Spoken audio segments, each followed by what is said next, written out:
Adéntrate en el mundo donde las palabras se convierten en magia.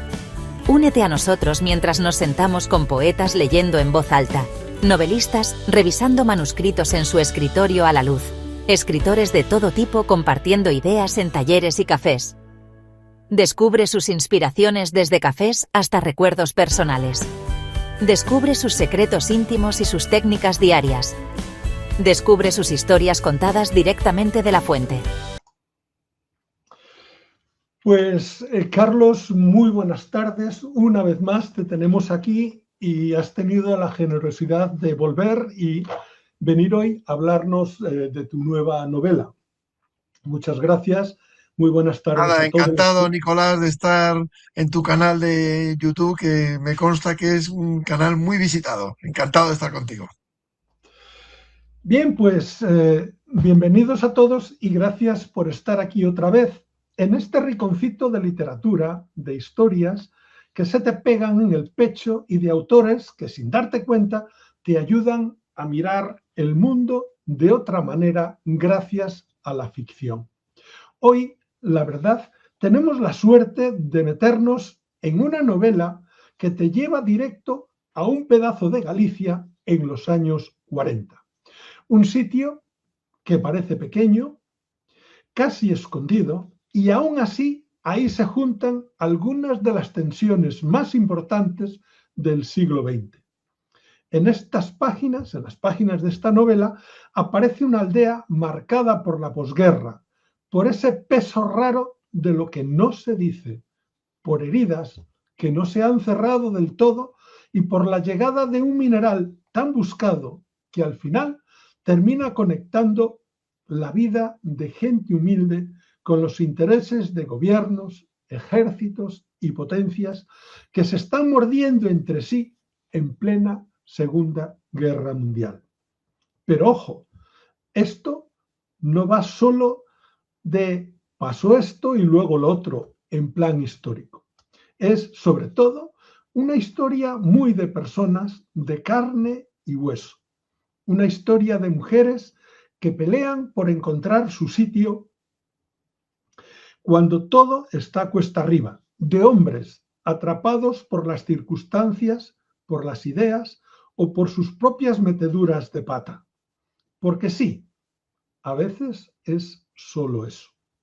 De gente intentando no perder la dignidad cuando la libertad parece un capricho imposible.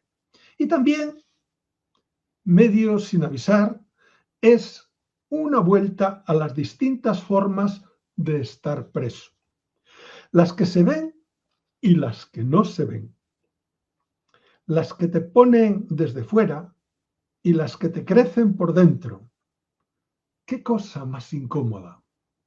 Pero bueno, según avanzamos página tras página, se abre un mundo lleno de choques, la belleza brutal de los paisajes gallegos frente a lo dura que puede ser la vida diaria, la esperanza peleándose con el miedo, el amor contra la violencia, la memoria empujando al olvido, o al revés, según el día.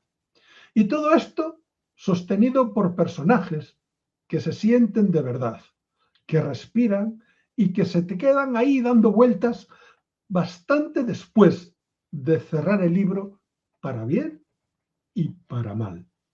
Por eso hoy queremos ir un poquito más allá de la novela.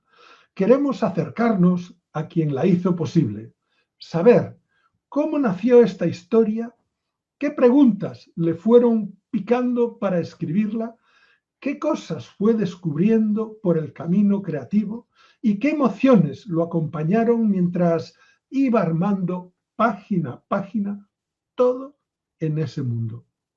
Antes de arrancar, quiero darle las gracias de verdad a todos ustedes por estar aquí, por regalar su tiempo para escuchar charlas sobre libros y por seguir apostando por la cultura y la literatura como un lugar de encuentro y de pensar un rato, aunque a veces de pereza, pero se agradece.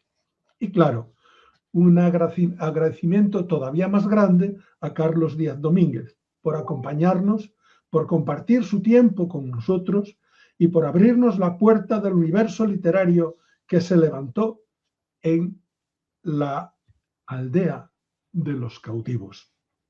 Los invito a quedarse con nosotros, porque estoy bastante seguro que esta conversación nos va a dejar ver no solo los secretos de una novela que engancha, sino también las historias, emociones y preguntas que laten por detrás, ahí medio escondidas. Por tanto, arrancamos. ¿Recuerdas, Carlos, por favor, el instante en que esta historia dejó de ser una curiosidad, una búsqueda de datos históricos y comenzó a reclamar ser una novela? Bueno, la elección del tema de una novela es el primer paso, evidentemente, y uno de los más difíciles. ¿Por qué? Pues porque te va a acompañar, bueno, se comparan las novelas con los hijos, te va a acompañar toda la vida. Pero no solamente que te va a acompañar toda la vida, sino que durante un periodo largo, de un año, año y pico, va a ser tu día a día absoluto.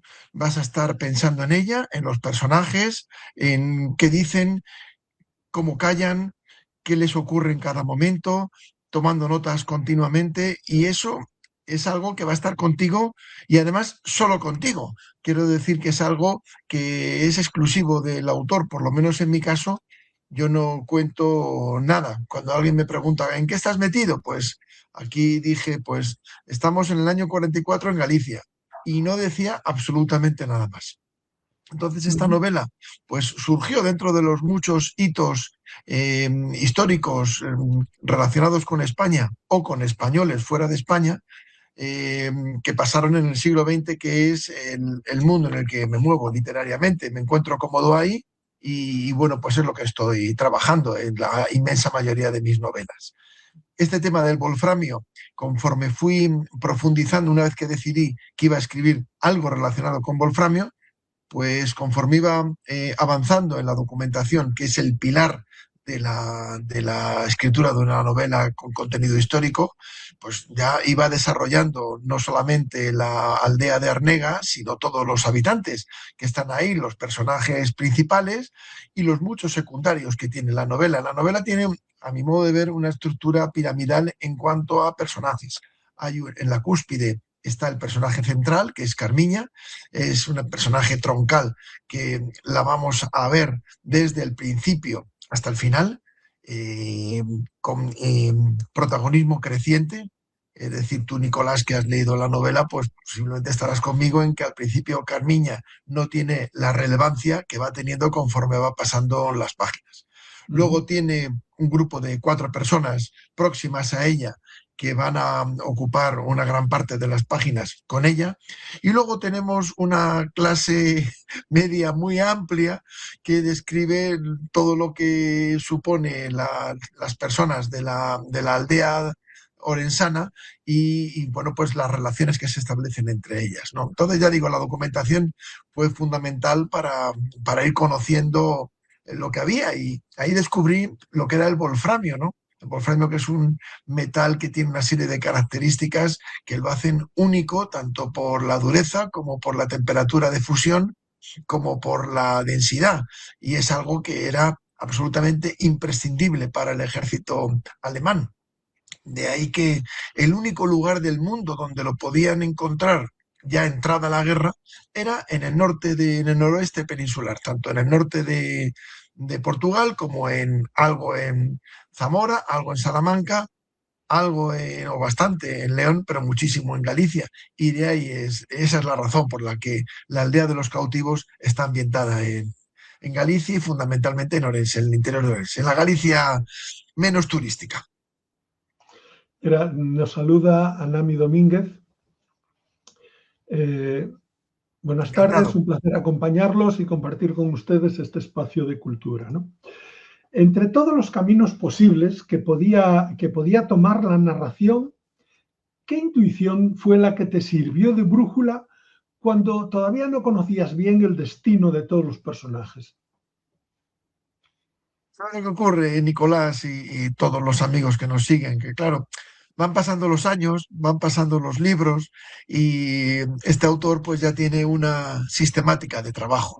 Con lo cual, pues sé que de lo primero que tengo que crear es un personaje central que me vaya a acompañar durante toda la escritura. Un personaje que, como una vez leí en un libro, tiene que dar sombras. Es un personaje que tienes que ser capaz de verlo por la calle y decir, tú eres este personaje, ¿no? Personajes que, por supuesto, todos los personajes de mis novelas son ficticios. Eso todos, excepto que se diga que es un personaje real, como en algunas novelas, muchas novelas ocurre, que saco personajes reales. Pero los personajes centrales siempre son ficticios, ¿no? Entonces, una vez que tienes creado este personaje, pues tienes que pensar como esa persona. Y es un ejercicio de empatía intenso porque situarse en lo que le pasa por la cabeza a una mujer nacida en una aldea gallega en 1920, pues es un reto personal, ¿no? Y eso es una de las cosas que más me fascinan de este oficio de escritor. Ujú. Y mientras escribías, ¿hubo alguna escena que te obligó a detenerte porque te afectó como persona, como escritor? Bueno, vamos a ver, cuando has hecho la presentación, que me han encantado las palabras que has dicho, eh, dices, los personajes, cuando termina la novela, te quedas pensando en ellos para bien o para mal. En la vida, desgraciadamente, hay personas muy malas. La inmensa mayoría, personas normales, que podemos decir que son buenas, pero hay personas extremadamente malas, malas, muy malas personas. Bichos. Y esas personas también salen en la novela La aldea de los cautivos. Entonces, Ujú. si quiero que la novela tenga connotaciones reales para que nos creamos yo el primero, el argumento, pues esas personas hay que escenificarlas, ¿no? Y hay que bajar a los detalles a veces más desagradables. Y en esta novela no vamos a decir quién, no, dejaremos que los lectores descubran de quién estamos hablando, pues hay dos personajes, tres que son realmente despreciables. Y yo cuando escribo esas escenas, pues no lo paso bien. Yo sé que esto quizás no es fácil de entender, pero no lo paso bien cuando estoy describiendo acciones de personas despreciables. Pero si no lo hago, la novela queda insulsa y la realidad hace que, y lo vemos pues todos los días, Ujú. que esas personas existen mucho más cerca de lo que nos podemos imaginar y en una novela de relaciones humanas, pues también hay que ponerlas como también hay otras llenas de valores, de generosidad, de altruismo, que son capaces de sacrificarse por otros sin buscar absolutamente nada a cambio, que también las hay en esta novela de la aldea de los cautivos y que espero que los lectores las puedan encontrar y bueno, pues se hagan, vamos a decir, amigos de esas personas. Ujú. Em, ¿Qué conversación interior mantuviste con la época que vas a retratar o que retratabas en aquel momento para evitar convertirla simplemente o hacer de ella un simple decorado? ¿Cómo lograste que fuese mucho más que todo eso? Bueno, vamos a ver, yo tengo 66 años, afortunadamente he viajado mucho, he viajado por muchos sitios, España me la conozco. He tenido la oportunidad de pisar con mayor o menor intensidad las 50 provincias, las dos ciudades autónomas y todas las islas habitadas, tanto las Baleares como las Canarias. Y Galicia, el interior de Galicia lo conozco porque una de las cosas que más orgullo tengo de haber hecho en la vida es el camino francés desde San Juan a pie de puerto a Finisterre, entero, yo solo. Con lo cual Galicia la conozco bastante bien y el interior de Galicia también. Uno ha leído libros, ha escuchado a personas, ha visto películas. Bueno, pues todas esas cosas son entradas que van quedándote en el cerebro, que se quedan ahí guardadas, no sé muy bien dónde, pero que desde luego están ahí y que cuando te pones a desarrollar una historia, a escribirla en absoluta soledad, sin música, sin ningún, nada más que la pantalla del ordenador, tu teclado y tú, es cuando van aflorando porque te metes en esas historias. Si yo no me meto en la misa, pues quedaría una misa vacía. Si no me meto en un pabellón donde hay unos prisioneros, si no me meto en un cuartel de la Guardia Civil, si no me meto en el lugar que regenta una señora llamada Calatrava, que para mí es uno de los personajes más entrañables, pues no, sería incapaz de poderlo transmitir, seguro, ¿no? Entonces, pues tienes que estar ahí metido con ellos. Me lo decía el otro día un amigo mío, dice, es que cuando hay un personaje que va a ver cómo unas mujeres están lavando en un río, dice, es que yo estaba sentado al lado de ese personaje. Digo, bueno, pues muchas gracias por decirme eso, porque es justo pues lo que busco. Ujú. En esta novela tú abordas realmente heridas colectivas, ¿no? Eh, ¿Cómo encuentras o cómo consigues llegar a la fidelidad de los hechos sin, o sea, vamos a ver, ¿cómo logras mantener el equilibrio entre fidelidad a los hechos y ficción? Bueno, es un poco como las 7:30, como el juego de las 7:30. Tienes que tener mucho cuidado, porque o te pasas o no llegas. Si no pones hechos históricos, eh, si en vez de hablar del wolframio, 3 pinceladas del wolframio, no hablas de ello, si no cuentas que en el año 44, que es cuando fundamentalmente pasa la novela, cómo estaba la situación en el mundo, y en Europa sobre todo, pero en el mundo, la novela queda vacía.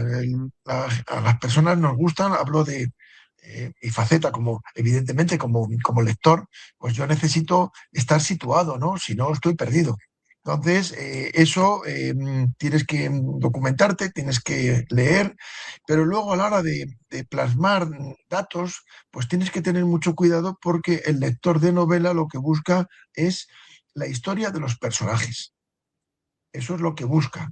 Hay que como te líes a dar datos y datos y datos, aburres. El lector no busca eso porque si lo quiere, hay grandes libros y si alguien quiere que me mande un correo electrónico que lo puede encontrar en mi página web carlosdiadomínguez.com y yo le mando la relación de libros que utilicé para documentarme, libros fantásticos donde van a contar desde el punto de vista técnico todo el entramado en el que se van a mover mis personajes. Pero eso no es lo que queremos. Lo que queremos en esta novela es saber qué le pasa a Carmiña Barreiro, con quién vive, cuáles son sus anhelos y cómo lucha por conseguirlos, con quién los conseguirá, si es que los conseguirá, y a dónde la llevará el destino, a qué lugar de Galicia o de fuera de Galicia la va a llevar el destino, ese afán de querer encontrar su sitio bajo el sol. Y eso es lo que busca, ¿no? Entonces, también leí una de las veces que decía que escribir es renunciar. Y es verdad, tienes que tener la humildad de cuando estás con las revisiones, una vez que has hecho el armazón completo, pues preguntarte si realmente este párrafo que has puesto aquí de introducción a un determinado tema es suficientemente exacto, o a lo mejor sobran 2, 3, 4 o 5 líneas que no aportan sustancialmente nada, porque lo que está el lector es deseando que me cuentes las cosas que pasan en Arnega, no si el wolframio tiene una dureza de 8,59. Eso no es muy importante. Lo importante es saber lo que le pasa a los personajes, que además creo que desde el principio se establecen quiénes van a ser y en las primeras 50 páginas ya tenemos una idea bastante exacta de los personajes que nos vamos a encontrar y del peso específico que cada uno va a ocupar dentro de la novela. Ujú. Creo que la novela tiene 408 páginas, si no recuerdo mal. Sí, por ahí. ¿Qué parte del proceso te exigió más paciencia? ¿Investigar, imaginar o encontrar la voz adecuada para contar la historia? Bueno, pues como digo yo, una novela para mí por lo menos son 4 partes: la documentación, la creación, los repasos y la promoción. Bueno, la promoción es algo que dura toda la vida. Tú tienes una serie de fondo editorial, una obra literaria, y en las redes sociales, que es donde nos movemos los escritores que publicamos en Amazon, pues vas informando de ellas, pues en Twitter, en Instagram, en TikTok y en Facebook, que son las que yo trato. Eh, de las tres fundamentales, que son específicas para cada obra, y con diferencia la que más trabajo me lleva es la tercera, lo que es el repaso. La documentación es una labor que también, conforme pasa el tiempo, pues vas depurando. A lo mejor no hace falta leer 80 libros para escribir una novela de ficción. A lo mejor hace falta leer 10, 12 libros, ensayos, no siempre completos. Me decía una amiga, dice, ¿pero tú lees los libros en diagonal? Digo, no, yo lo que los leo son lo aparte que me interesa. Es decir, si esta novela o otra novela está ambientada, por ejemplo, la de No te olvides de Sarajevo, que está ambientada en dos tiempos, año 84, año 94. Lo que pasa en Sarajevo en el año 2006 no me interesa, con lo cual a mí lo que me interesa es la historia de Sarajevo de tal fecha a tal otra. Con los niños de Rusia del año de la anterior novela, María Ángel, pues si luego los niños de Rusia en España en el año 78, eso ya no me interesa. Me interesa cuando vienen y lo que les pasa cuando vienen. Y aquí exactamente igual. Me interesaba una parte. La parte del Wolframio o de Galicia del año 47 no es objeto de mi novela. Pero sí, el repaso es algo, es una labor que tienes que hacer de forma disciplinada. Tengo una guía donde voy analizando, después de haberla repasado ya muchas veces, pues analizo los leísmos, laísmos, si es que hay, los dequeísmos, los gerundios, a ver si los gerundios están bien puestos o no están bien puestos, porque aunque estén bien puestos, no hay que abusar de ellos, a ver si en todas las expresiones interrogativas o exclamativas hay arranque y final, parece una tontería, pero todas estas cosas es importante. Yo creo que eso me viene del primer libro. Yo tengo formación de ciencia, yo soy economista y he trabajado toda mi vida en temas relacionados con finanzas. Entonces, si yo pues, hubiera sido profesor de geografía e historia, pues cuando saqué mi primer libro, todo el mundo hubiera dado por sentado que ese libro estaba bien escrito técnicamente. Claro, cuando cuentas que eres economista y que trabajas en finanzas, pues lo primero que uno puede pensar es ¿qué habrá escrito este señor? Con lo cual eso me ha obligado a algo que me ha venido muy bien, y es que lo sigo pensando, que el lector está como con el palo en la mano, esperando a ver dónde te has equivocado para darte así con la regla, ¿no? ¡Pum! En la mano, ¿no? Esto está mal. Bueno, pues no puedo consentirlo porque los lectores me están dedicando su dinero, pero me están dedicando el bien más preciado que tenemos todos, que es su tiempo, el costo de oportunidad que supone leer cualquier otra de las muchísimas novelas, magníficas novelas que hay en el mercado, y me dedican su tiempo a meterse en la aldea de los cautivos. Y eso para mí merece un respeto máximo, no mucho, sino máximo, con lo cual la obra desde el punto de vista técnico tiene que quedar niquelado. Ya no es momento ese de pensar si la relación de Carmiña con su hermana pequeña tiene que ser de una manera o de otra. Esa fase ya ha pasado. Ahora estamos en el estricto análisis de estilo ortográfico, gramatical de cada frase, y dentro de cada frase, de verdad, de cada palabra, para ver si el sustantivo está bien puesto, si el adjetivo se repite en la misma página más de una vez, que puede quedar repetitivo. O sea, todo ese tipo de cosas es lo que me lleva muchos más meses que las dos primeras, y sobre todo que las fases, y sobre todo que la segunda, que es la creación, que esa es la fase que menos tiempo me lleva. Uh-huh. Y si pudieras, imagínate que puedes regresar al primer día que empiezas a escribir la novela, que empiezas a redactar el manuscrito. ¿Qué consejo le darías al autor que se sienta a empezar a escribir?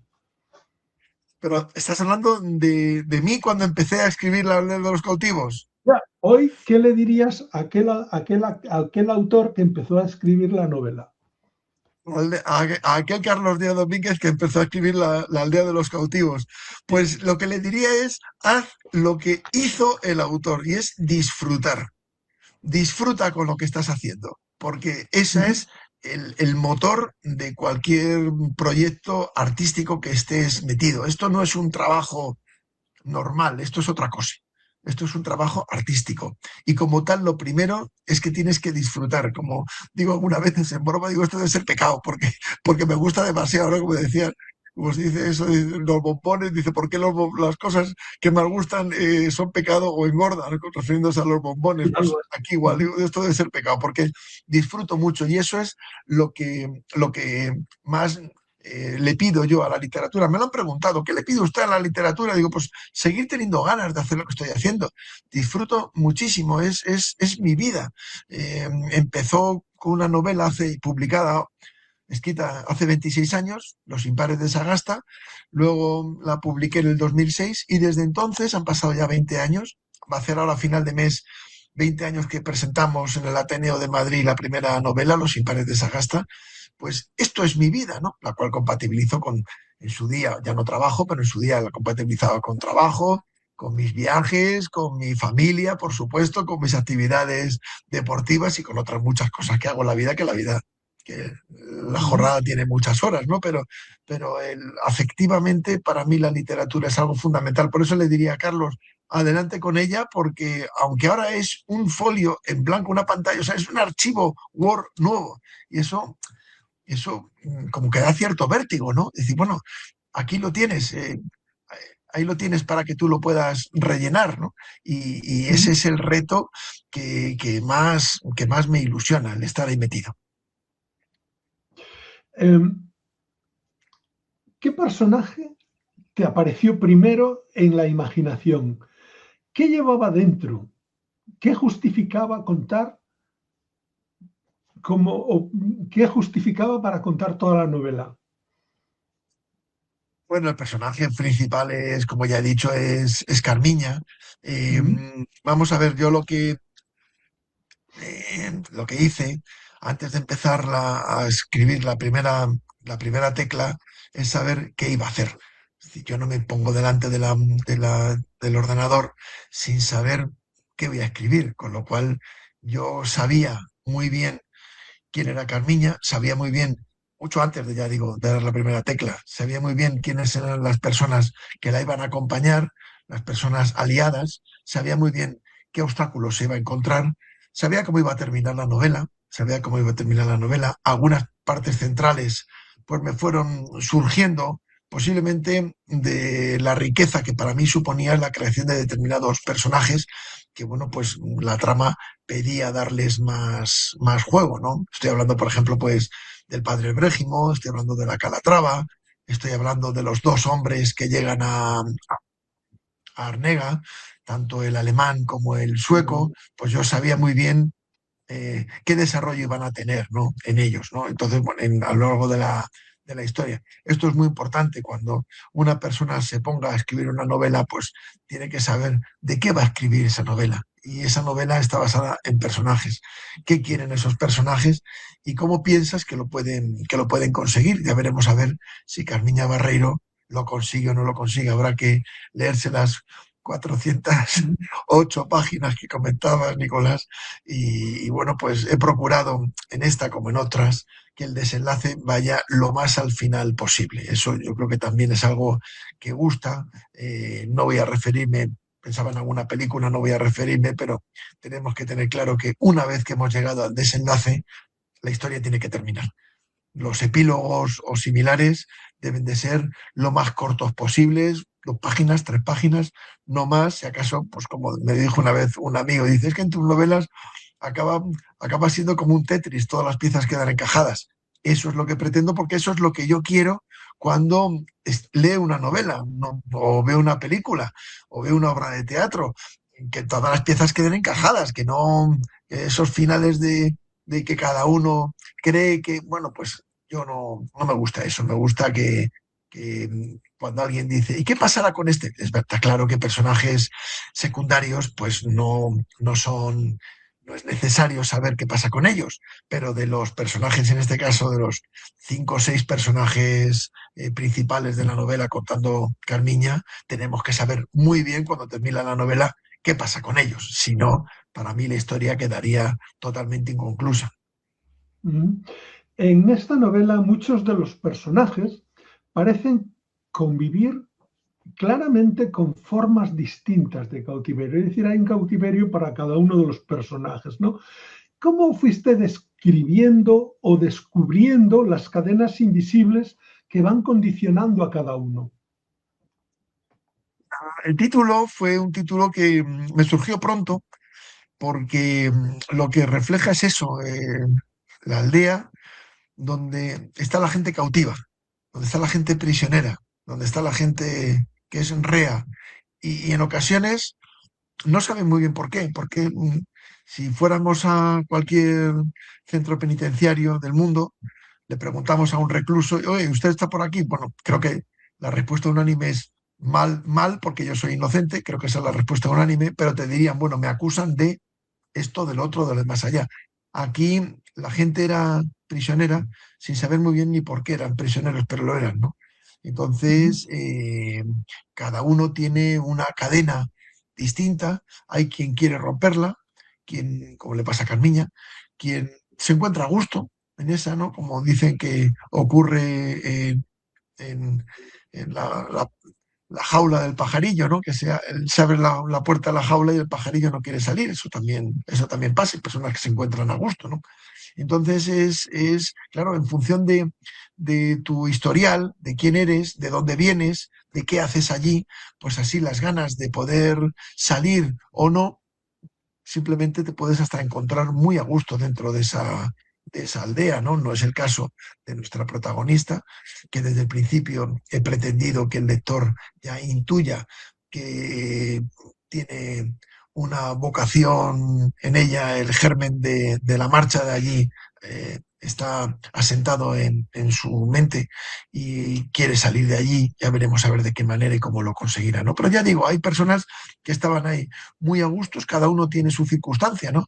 Entonces, pues las de determinadas, no quiero decir muchos nombres, quiero que los lectores lo vayan descubriendo, pues son los que irán viendo la cadena de dónde parte, esa cadena a qué argolla está sujeta y las ganas que tengo de romperla o de vivir en esa situación.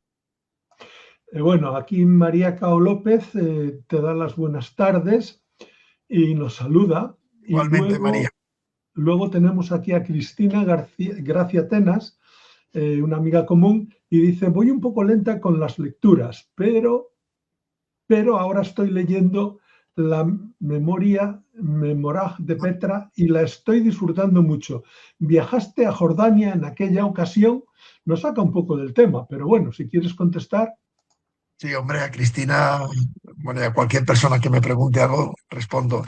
Vamos a ver, yo he viajado mucho gracias a las novelas, he viajado mucho y los viajes han sido de dos maneras. O bien de resultas de un viaje he escrito una novela, o bien sabiendo qué iba a escribir, he viajado para documentarme. En este último grupo, pues estaría Sarajevo, por ejemplo, cuando fui a documentarme para No te olvides de Sarajevo, la Violeta de Toulouse, pues fui a la ciudad francesa de Toulouse, o a La Jun, cuando escribí Diamantes de luz helada para conocer pues, cómo era la ciudad en la que pasó el tema de la central de la Marcha Verde. Pero luego hay otros viajes que de resultas de ese viaje ha salido una novela y uno de ellos fue el viaje a Jordania.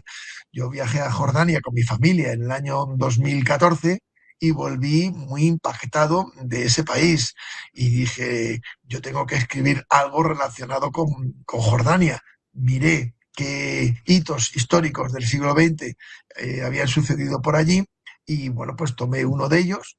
¿Y qué problema tenía? Pues que el problema era que estábamos fuera de España, con lo cual la protagonista principal la hice española y ahí surgió Araceli Artigas, la arqueóloga que es la protagonista central de La Menora de Petra. Espero que te guste mucho, Cristina, y cualquier persona que la haya leído, que es mi novela más leída, por cierto. Tiene 1.300 y pico valoraciones en Amazon. El pueblo, la aldea, parece respirar como un personaje más, ¿no? ¿Qué querías que este paisaje, este pueblo, esta aldea, este decorado, dijera cuando realmente nadie estaba hablando? Los espacios tienen voz. Los espacios tienen voz. Me acuerdo que en la novela, y perdón que hable de otra novela anterior, de No te olvides de Sarajevo, dice una persona, dice, los cementerios tienen voz y hablan. Y pues, efectivamente, los lugares, los espacios físicos tienen mucha voz. A mí además me gusta mucho estos sitios que no son así muy turísticos, muy concurridos.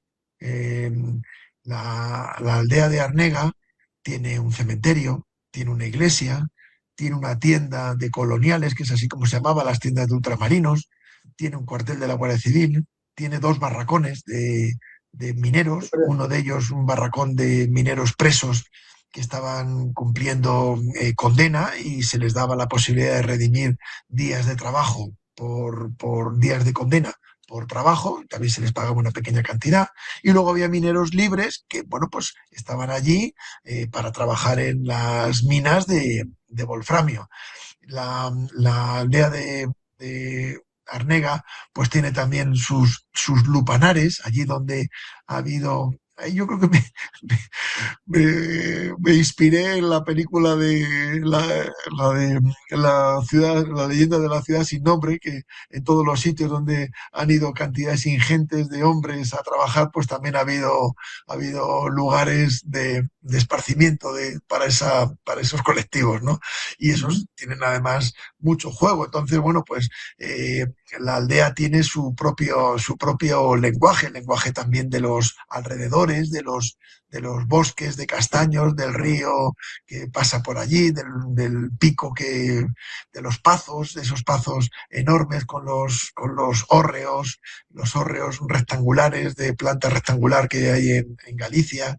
Y bueno, pues todo eso tiene personalidad, una personalidad propia y espero que muy desarrollada, ¿no? Los sitios, si no tienen vida, es difícil que en esos sitios pueda desarrollarse vida. Por tanto, los escenarios son absolutamente imprescindibles. Hay que cuidarlos mucho. Ujú. ¿Y qué decisiones tuviste que tomar, difíciles quizás en algunos casos, sobre los personajes para mantenerte fiel a la verdad y mantener la emoción histórica? Bueno, fiel a la verdad, una serie de, como dirían los juristas, unos hechos pacíficos, es decir, que en un juicio no se discute el que en determinado momento pues se juntaron dos personas. Ya lo que hablaron, en el tono en el que hablaron, eso puede ser discutible, pero que el día tal, a tal hora, en la cafetería tal, se encontraron dos personas, esos son hechos pacíficos y aquí estamos igual. El hecho de las cosas que pasaban en el 44, las decisiones que se van tomando tanto en España como en Estados Unidos sobre el embargo que se hizo del petróleo, la amenaza que se hizo a España de que como siguiera vendiendo wolframio a Alemania se iba a embargar todo el petróleo y de hecho durante un tiempo así fue. También las decisiones que se tomaron en el Reino Unido. El Reino Unido necesitaba que España recibiera material, bienes comestibles y no comestibles y minerales del Reino Unido, porque si le cortaban el grifo era echarle automáticamente en brazos de Hitler y a los aliados no les interesaba en absoluto que España entrara, no dejaba de ser un frente adicional, ¿no? No es que tuviera España en ese momento fuera una potencia militar, pero no dejaba de ser hubiera sido un problema para todos los aliados, con lo cual, bueno, pues en esos parámetros, en esas reglas de juego, esto es como un partido de fútbol, ¿no? Pues sabes que tienes unos lindes, que para meter gol pues hay que hacer determinadas cosas y que hay unas reglas básicas que no puedes infligir, ni puedes tocar la pelota con la mano y tal. Bueno, pues en estas novelas de contenido histórico tienes un armazón del cual no te puedes salir. Y ahí es donde tienes que poner a tus personajes evolucionar y relacionarse los unos con los otros, ¿no? Decisiones no, porque complicadas, no, porque lo que iba haciendo era ajustándome en todo momento a la verosimilitud histórica. Y de hecho, no recuerdo ahora mismo ninguna licencia literaria como a lo mejor pues, puede pasar en otra novela, que puedes decir, oye, esto que está puesto, que pasó en el mes de julio, realmente sucedió en septiembre o sucedió en marzo. No, en este caso no ha habido falta, no ha hecho falta el tener que tirar de ninguna licencia literaria de ese tipo que estoy diciendo. Y bueno, pues me manejé bien dentro de las normas del juego. Las normas del juego eran las que me decían los libros de historia. ¿Qué pasó? Ahí no las he inventado yo. Es decir, el desembarco en Normandía fue el día que fue, del mes que fue y del año que fue. El avance de las tropas aliadas a lo largo de Francia hasta llegar a París y liberar toda Francia, pues tuvo un calendario. Y en esos calendarios es donde yo me he desarrollado. Mm. Tiene uno que acostumbrarse a jugar con las reglas que te marcan, claro. Ujú. Cuando observabas a los personajes situados en bandos, ¿verdad? Incluso en bandos enfrentados, ¿qué aspecto humano buscabas rescatar antes que las etiquetas ideológicas?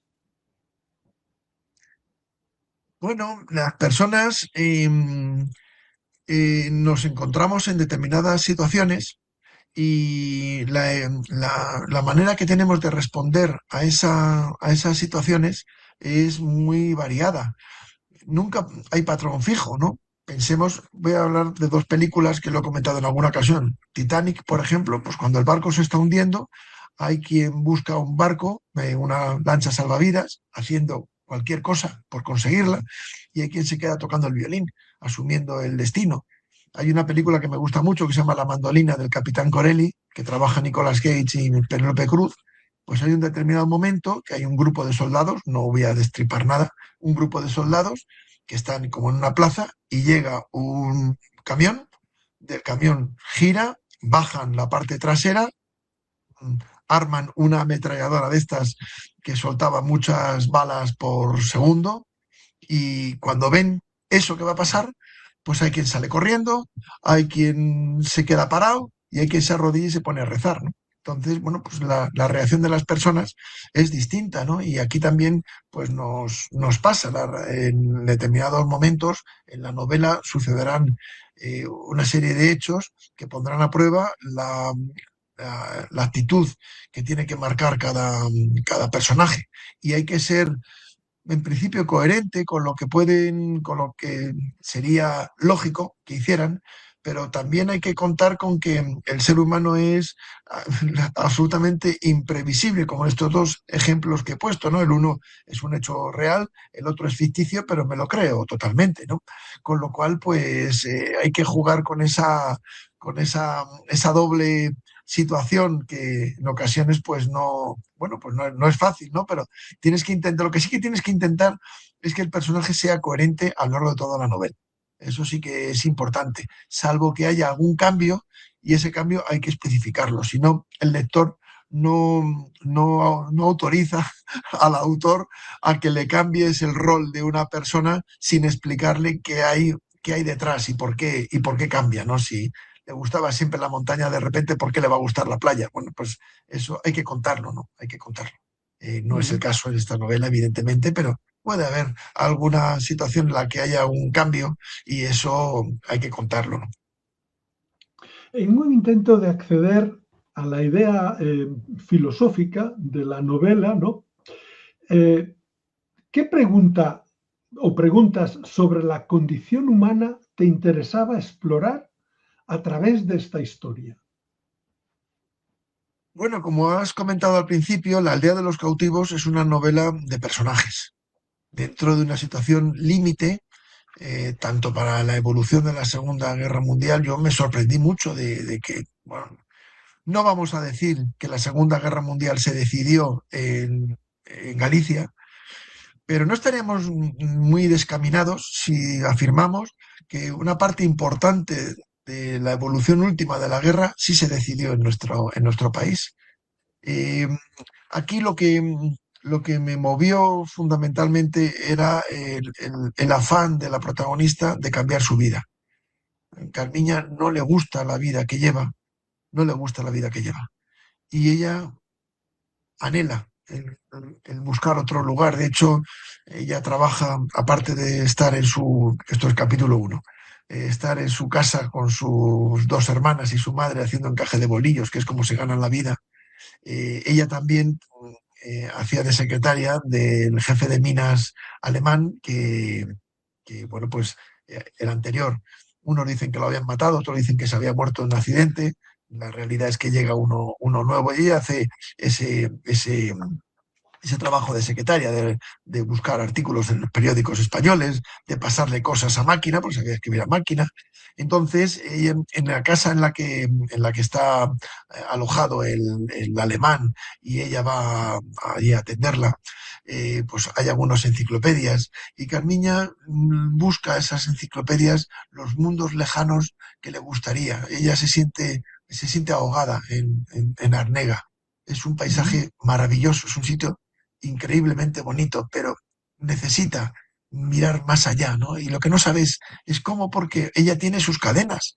Ella tiene una madre y tiene unas hermanas. Tienen sus cadenas y su propia historia y su pasado. Es una chica joven, tiene 25 años, pero en aquellas épocas, con 25 años, pues muchas mujeres ya habían pasado por muchas etapas que hoy en día a lo mejor pues se necesitan más años para poderlas pasar y ujú, ella es lo que busca. Y ese afán de búsqueda de libertad individual es quizá el punto más crítico o la raíz, la esencia de la aldea de los cautivos, esa necesidad de libertad de la protagonista.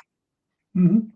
Y un poco para que nos sirva como una reflexión universal, ¿no? En la novela conviven el miedo, la esperanza, el afán de supervivencia. ¿Cuáles de estas fuerzas crees que termina guiando realmente a las personas en tiempos difíciles? El afán de supervivencia es fundamental. El afán de supervivencia, o sea, esto es como dicen de la pirámide de Maslow, ¿no? Que en la parte de arriba pues está la necesidad más básica del ser humano, como es pues el comer algo, el beber algo y el poder pasar la noche que no sea la intemperie. Cuando ya tienes superada esa fase, pues ya empiezas a buscar que la comida tenga un mínimo de calidad y nutrientes, que ya no sea debajo de un puente, sino que sea en una casa. Bueno, pues conforme vas pasando las etapas, al final, pues lo que buscas es la autoafirmación, la capacidad de relacionarte con las personas que quieres, la educación personal, ese tipo de cosas. Y aquí pasa un poco lo mismo. Cuando estás en un punto muy bajo, no digo que sea el de Carmiña, pero cuando el ser humano está en un punto más bajo, el afán que buscas es simple y llanamente sobrevivir al día de hoy. Al día de hoy. El día de mañana ya lo veremos. Hoy es 4 de junio y yo lo que quiero es llegar a ver el sol de mañana 5 de junio y ya intentaré ver también el del 6, pero eso será el afán de mañana. La supervivencia es crítica, ¿no? Y de hecho, yo creo que en la novela, no tanto por Carmiña, sino por otros personajes que salen, buscan esa supervivencia que en los momentos más aciagos de sus vidas es el único motor que les mueve, ese. Ujú. Eh, Mirando la vida normal de cualquier persona, de nuestra vida, de nuestra sociedad, nos vamos a encontrar con, con una serie de cuestiones, ¿no? Eh,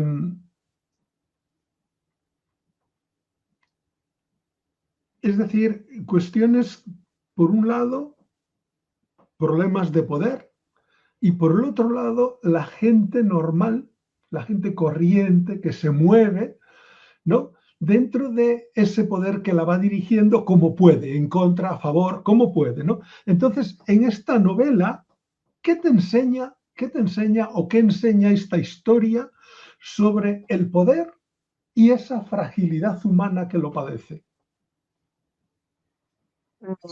Nos centramos en esta novela, a mi modo de ver, en las personas que lo padecen. Es decir,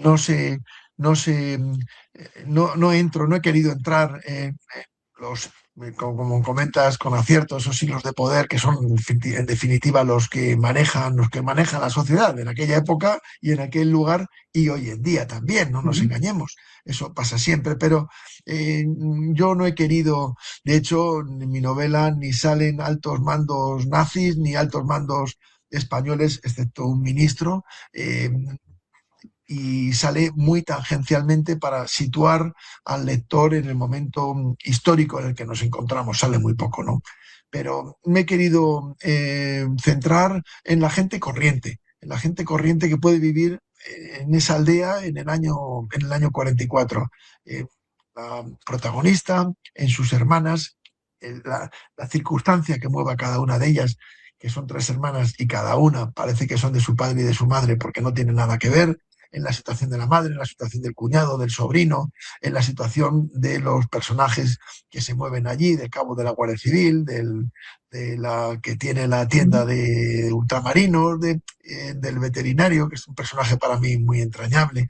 Bueno, pues he querido centrarme en ellos como protagonistas o personas que padecen esos poderes que como en el cartel de la película El Padrino, que se ven unos hilos que manejan ellos son las personas manejadas. Los hilos vamos a dejarlos para que el lector vaya imaginando quién maneja los hilos que van a mover la vida normal y corriente de las personas que vivían en aquellos años extremadamente duros, de años de miedo, años de incertidumbre por el futuro inmediato, años de escasez, años de enfrentamientos larvados entre unos y otros.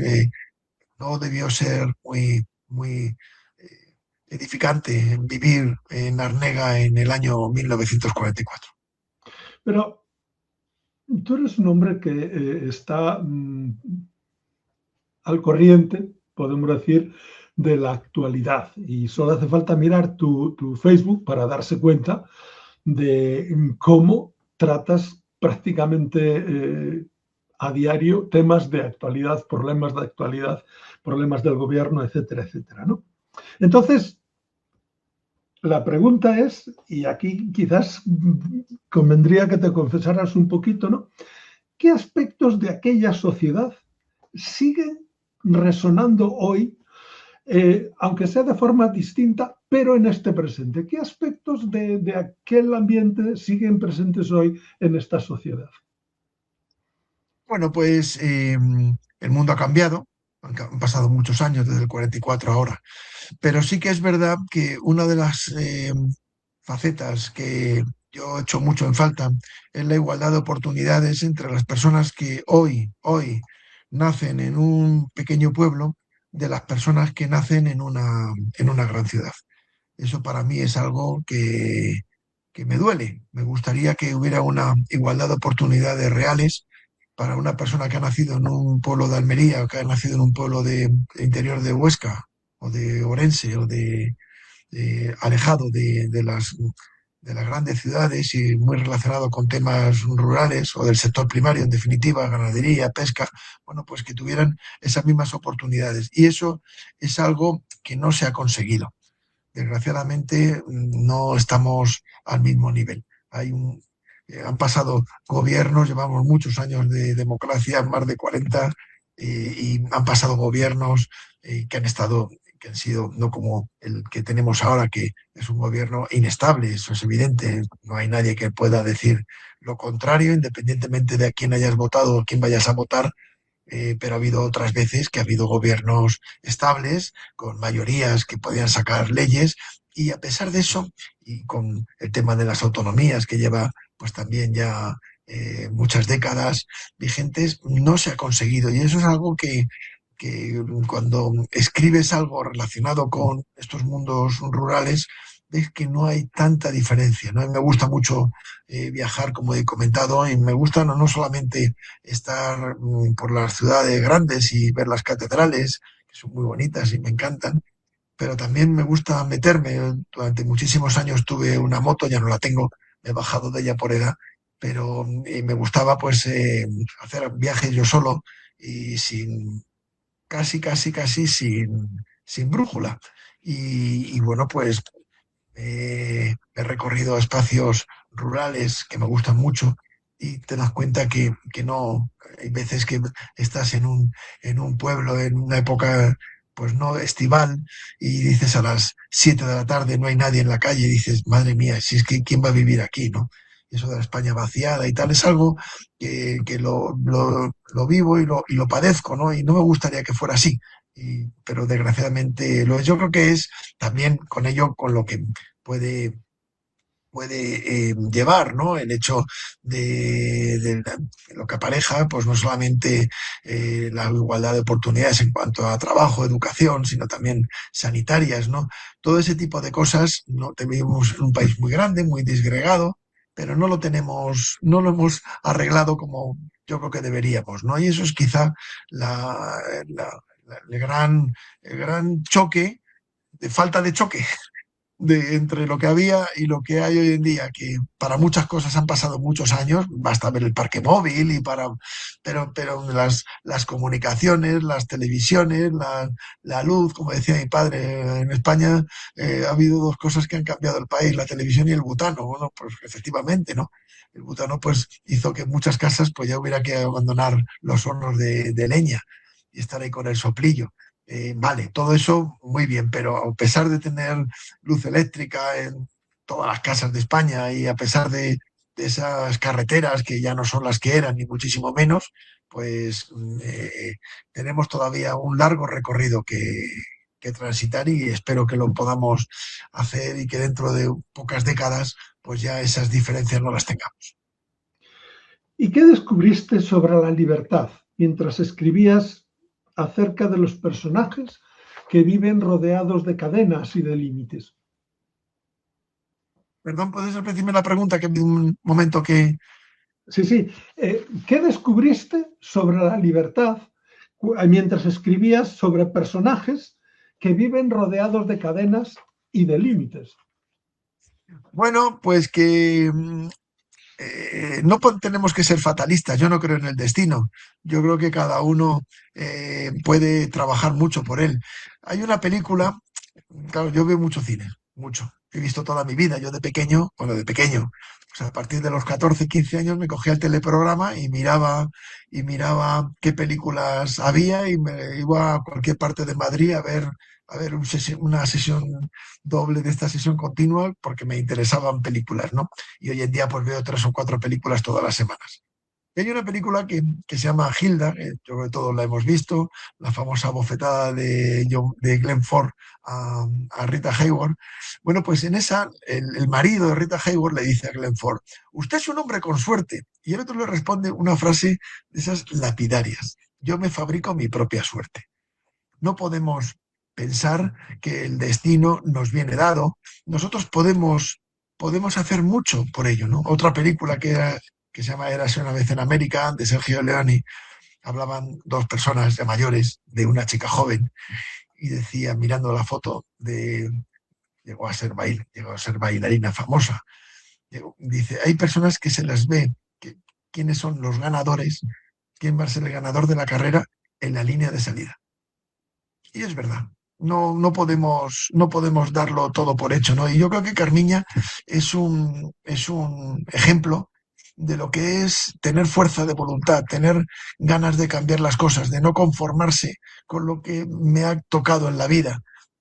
Todos en nuestra mano podemos hacer mucho, evidentemente que no todos. Yo sé que es muy fácil nacer multimillonario y tienes muchas cosas conseguidas. Vale, por supuesto que el dinero no da la felicidad, ayuda.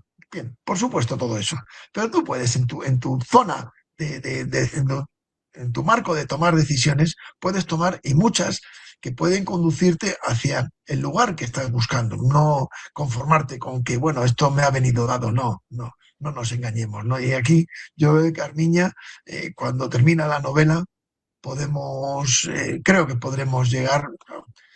Espero que el lector pues le cueste muchas páginas llegar al final para saber realmente dónde termina Carmiña, eh, pero ella demuestra que el destino nadie se lo ha fijado, es ella la que va a luchar por fijar su propio destino. Y hay preguntas en la novela que de forma deliberada no has respondido esperando que sea el lector quien la responda. Bueno, al lector hay que darle también su parte de protagonismo. El lector no se le tiene que contar todo. conforme pasa el tiempo, me doy cuenta de algo, no sé si consciente o inconscientemente, creo que es consciente, pero, pero motivado por algún inconsciente, de que determinados personajes, sobre todo los principales, cada vez los describo menos, cada vez los describo menos. Hay que saber la edad, hay que saber el sexo, hay que saber un mínimo de complexión, pero no hay que eh, retratar al personaje. De hecho, en las portadas o cubiertas, para hablar con precisión, pues suelen figurar pues el personaje principal, ¿no? En muchas Ujú. ocasiones sucede algo que a mí particularmente yo entiendo que atrae más para mí. Una cubierta en la que se ve a una persona como, bueno, la cubierta como la aldea de los cautivos, entre otras cosas, porque es un diseño profesional de una diseñadora, pero yo participé desde el primer momento. O sea que si esa cubierta es así es porque yo quise que fuera así.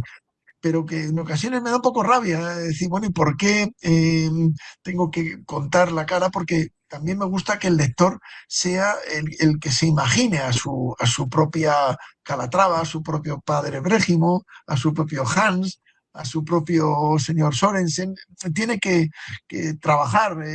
Si le damos al personaje, al lector, los personajes mascados, pues lo que hacemos es que pedimos a un diseñador gráfico que nos haga un catálogo de personajes, lo ponemos al principio del libro y cuando vaya llegando el personaje que sea, pues te vas al principio y dices, ah, sí, es este, no, eso es. Entonces pasa lo mismo con determinadas situaciones que me gusta que el lector las termine, pero siempre dándole ayudas. No se trata de que el lector se vaya diseñando una novela distinta, pero dándole unos pequeños pistas que pueda hacer poco así como esos dibujos que hay con numerados y siga usted la línea de números, ¿no? Bueno, pues un poco y te das cuenta cuando vas rellenando esa fila de números que es cuando tienes la foto completa, el dibujo completo, ¿no? Y eso Ujú. se lo dejo al lector para que a veces no le pongo los números, pues para que lo vaya descubriendo él, ¿no? Hay que darle al lector su protagonismo, por supuesto. ¿Y qué lectores, o sea, perdón, qué lecturas o tradiciones literarias sentiste cercanas mientras estabas escribiendo? No, ninguna especial. Yo tengo un problema y es que desgraciadamente pues leo poca literatura general. Tengo que leer mis novelas, perdón, las novelas que utilizo para documentarme, las novelas, libros, fundamentalmente libros históricos, ensayos, y luego es el proceso de la escritura y, por supuesto, como he comentado antes, el tercer paso que es el repaso. Y ahí me puedo tirar mucho tiempo, con lo cual es tiempo que mermo a la literatura general que me encantaría. Pero bueno, poco. No recuerdo ahora mismo mientras estaba seguro, porque siempre estoy con un libro en la mesilla y siempre le dedico, si no todos los días, día sí, día no, un ratito de lectura. No recuerdo ahora mismo qué novelas fueron las que compatibilicé con la escritura de la aldea de los cautivos. Ujú. Y cuando el lector cierre el libro, esta novela, La aldea de los cautivos, cuando llega a la última página, ¿qué emoción te gustaría que lo acompañara durante los días siguientes? Bueno, pues que no sé, que durante un tiempo, porque luego el lector va a tomar otra novela y se va a adentrar en otros mundos, y eso es así. Pues, las novelas no son productos de venta única. Los lectores, afortunadamente, leemos muchas cosas, una tras otra. Tú, por ejemplo, seguro, Nicolás, ya estás metido si la tienes ya preparada, la siguiente que vas a leer y luego la otra y luego la otra. Eso es así, ¿no? Pero sí me gusta que cuando terminan, pues que se queden con, en esta novela con una medio sonrisa. Está preparada para que el final se quede con una sonrisilla de una persona que dice a otra algo y que esa otra pues le responde, ¿no? Y que se quede con esa medio sonrisilla que supone de alguna manera la culminación del objetivo inicial, ¿no? Y bueno, Ujú. pues es que sea ese grado de emotividad que se busca en toda historia de relaciones humanas, ¿no? Si no somos capaces de emocionarnos en algún momento positivamente, porque negativamente estoy seguro de que lo vamos a tener, positivamente, pues no estamos haciendo nada. Si no movemos las emociones del lector, pues nos dedicamos a otra cosa y fenomenal. Y la vida tiene muchas facetas, ¿no? Pero el autor tiene que ser capaz de alterar el psico del lector en determinados momentos, no solamente al final, sino en todo el proceso final. Hay una entrevista entre un hombre y una mujer fuera de Galicia y bueno, pues me lo estoy imaginando. Y cuando escribo eso, pues este autor sufre porque me lo imagino, lo estoy viendo, ¿no? Y me darían ganas de entrar en la historia y decir algo a alguien, pero eso no lo puedo hacer, no lo puedo hacer, tengo que dejarlo así. Esto quizás no es fácil de entender desde fuera. Quizás las personas que escriben pues pueden comprender las cosas que se le pasan al autor mientras está escribiendo la novela, pero es así. Y después de haber convivido tanto tiempo con estos personajes, con este universo, realmente, porque una novela es todo un universo, ¿hacia qué territorios narrativos sientes ahora o te vas ahora por curiosidad o por necesidad? ¿A cuáles te diriges? Hablar de mis siguientes proyectos literarios. Ujú. Vamos a ver, el tener tiempo libre, cuando digo tiempo libre es no trabajar. Yo trabajaba antes mañana y tarde.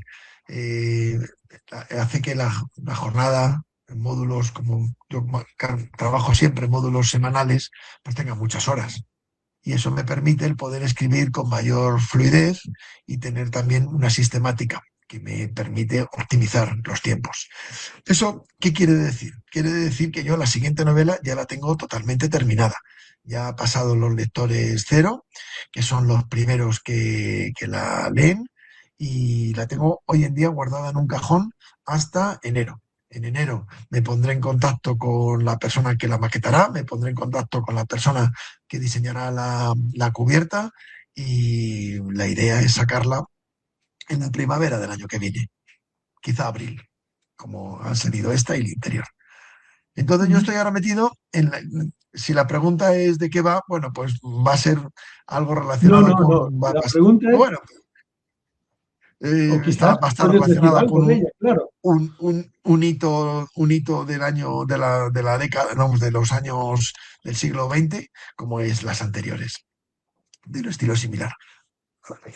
Y yo estoy ahora metido en la construcción del siguiente proyecto, que viene de un viaje que hice a un determinado lugar y a partir de ahí pues ya estoy desarrollando la trama, estoy en el momento. Tenía que haberme traído un vaso de agua, perdón un momento. Estoy metido de lleno en la producción del siguiente. Bueno, pues muy bien. No sé si te has dado cuenta que nos hemos pasado ya casi 10 minutos de la hora Madre mía, y hemos llegado al final. Me han quedado muchas preguntas por hacer, pero es lo que hay. Y entonces, bueno, pues llegamos al final de esta charla con esta sensación rara de que cruzamos bastante más que una novela. La aldea de los cautivos te deja claro que la historia no se hace solo en despachos enormes, ni en mapas de guerra, ni en los que deciden los de arriba, sino también en cocinas sencillas, en caminos llenos de barro, en las minas, en silencios de la familia, en caminos llenos y en esas vidas que parecen chiquitas, pero van cargando con el peso de toda una época. En esta novela, lo que más importa no es solo el contexto histórico, aunque engancha un montón. La Galicia de la posguerra, el wolframio, la Segunda Guerra Mundial, los intereses cruzados, la vigilancia, el miedo y eso de sobrevivir como se pueda. Lo que de verdad manda aquí es la forma humana en que te cuentan esas vidas. Gente que ama, se calla, aguanta, mete la pata. Sueña y busca por dónde salir, aunque a veces el mundo parezca empeñado en cerrarle todas las puertas, todas. La novela habla de cautiverios que se ven, pero también de otros más metidos en el cuerpo. Los de la memoria, la culpa, la pobreza, la violencia, la obediencia y esas ganas de ser libre. Y a lo mejor, por eso se te queda dentro, porque te empuja a mirar el pasado sin esa distancia cómoda como algo que todavía te pregunta cosas y no siempre te apetece, la verdad. Quiero dar las gracias de corazón a Carlos Díaz Domínguez por estar con nosotros, por regalarnos su tiempo y por abrirnos las puertas de esa obra tan llena de matices, de personajes y de preguntas. Gracias por echarnos una mano para entender mejor el pulso íntimo que hay detrás de una historia como esta. Gracias también a todos ustedes, los que nos escuchan, los que nos han visto y los que nos verán, por estar ahí, por escuchar, por acercar la literatura, por acercarse a la literatura con curiosidad, con sensibilidad, aunque suene un poco cursi. ¿Qué se le va a hacer? Ojalá esta conversación les empuje a leer la novela, a meterse en Arnega unas cuantas páginas y a dejarse tocar por sus voces. Hasta la próxima. Pues, Bien, Carlos, Nicolás, muchísimas gracias por haber venido, por estar gracias aquí. a ti y a todos tus seguidores. Y bueno, pues gracias a todos los que nos vean y los que nos escuchen en el futuro, ¿no? María Cao dice, es un placer escucharos y hablar de mi tierra, Galicia. Se puede escribir mucho, hay muchas historias. Gracias por esta tarde de literatura. Pues muy bien, nos hemos pasado de la hora, pero realmente ha sido un placer hablar contigo y ya sabes que las puertas siguen abiertas para cualquier proyecto nuevo o para cualquier otra ocasión. Yo creo que Fenomenal, ya muy es bien. la tercera vez que nos vemos, ¿no? O algo así. Sí, sí, sí, sí, sí, sí, sí. Y Pues espero nada, que muchas más si cuadra. Por mi parte, por seguro. supuesto. Por mi parte estoy, ya sabes que estoy Como abierto. decía Francisco Umbral, pues está uno encantado de hablar de su libro. Pues muchísimas gracias y bueno, pues hasta la próxima. Hasta cuando sea. Muchas gracias.